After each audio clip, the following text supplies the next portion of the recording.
Next, for DC Universe Classics Series 6, I'll be doing uh, Killer Moth. Now, Killer Moth, you may scratch your heads as to why he is a DC Universe Classics figure. And so did I at first, but I find this happening a lot with the releases of consecutive waves, uh, is that there's always one figure in there that for some reason you don't think you're gonna is gonna be an awful figure, uh, but he becomes a dark horse, and you just really like him, and that is Killer Moth. So here's Killer Moth. Now, Killer Moth first appears uh, in Batman number 63 in 1951. And in it, he's just a nameless criminal who decides to become a supervillain, uh, providing protection, a special kind of protection to other criminals.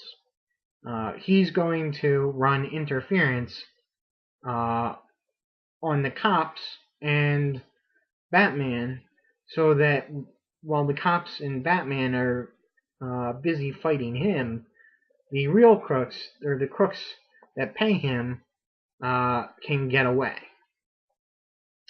And it's revealed later that his name is Drury Walker, but he creates a secret identity as Clear Vandercleef or something like that. Don't exactly remember right now. So anyway, he's also remembered as the villain who meets Batgirl in her first appearance, the Barbara Gordon Batgirl. And aside from those appearances, he's pretty much falls by the wayside for a long time. And he basically becomes a joke among the criminals in the DC universe. They all laugh him. They think he's a stupid, silly guy. So when Neron goes looking for villains to sell their souls to him, he's one of the guys that takes the opportunity, if you can call it that, to gain some new power. Unfortunately, this new power turns him into a giant moth-like creature called Caraxus. And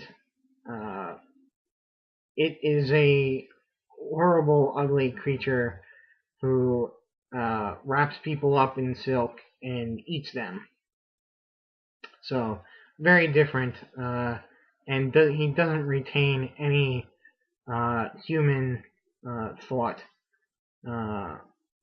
So, and he stays that way for a long time until in the battle for Metropolis, he is ripped apart by Superboy Prime.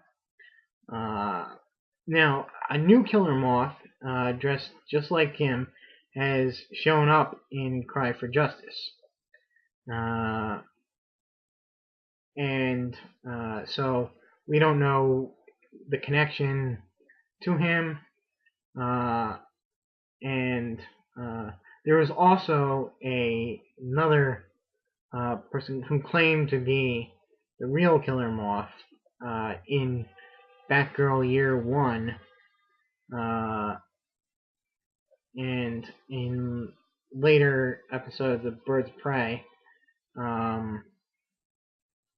Let's get his powers. Of course, he has these weird looking wings. You'd think he would be able to fly with them, but they serve no purpose. They're just there. Now he does have a weapon. Of course, you see him. It is a cocoon gun that shoots a gas that, or some kind of webbing type thing that wraps people up in cocoons. And now, as Caraxus, he, of course, has real wings, so he can fly.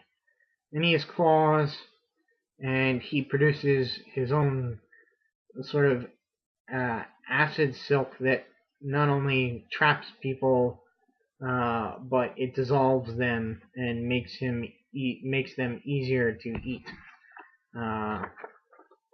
Not very pleasant. So let's take a look at the figure with, and again, sort of this green, orange, and violet. You'd think it's kind of nice, but you just keep looking at it and you're like, well, it's not that bad. It certainly is a throwback to the Silver Age, and would, I don't know, it's just something about this that makes it work. And what I really like the helmet with the antenna, and I don't know. Now, as you see, his weapon, he kind of holds it a little loosely. That's the other. It needs to be just a little bit bigger because, as you can see, it kind of leans one way or the other. Now, he has this little loop in his belt, which the gun can fit into pretty well. You see, it just sits there in his little loop holster. I don't know if you want to call it that. And of course, every well-armed person in the DC universe gets their weapons from China, which is probably not that far off base.